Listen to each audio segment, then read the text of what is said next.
In the forgotten burrows of a concrete jungle, some kids don't get saved. They save each other. In the 90s, they were called the Asphalt Kings. 7 kids who own the block, their laughter echoing louder than the sirens. But something else on the streets, a predatory presence they called the Static. It fed on the kids the city forgot, manifesting in glitching screens and the dark corners of alleyways. When it took one of their own, the Kings declared war. They were just kids with street smarts and spray cans, but they dragged that monster from the shadows and wounded it in the dark of the subway tunnels. On a tagged wall that served as their throne, they made a pact: if it ever comes back, we come back. Life has a way of breaking crowds.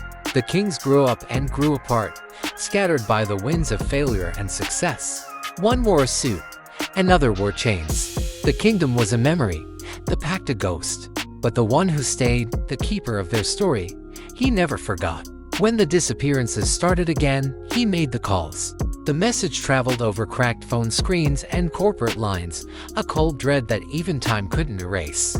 The Kings were being summoned back to the life that almost broke them, to fight the evil that still haunted their dreams. Returning to the block, they weren't kids anymore. They were men, hardened by life, carrying the weight of their separate worlds. But in each other's eyes, they were still kings. They descended into those tunnels one last time, not with magic, but with a bond forged in fire and loyalty that never rusted.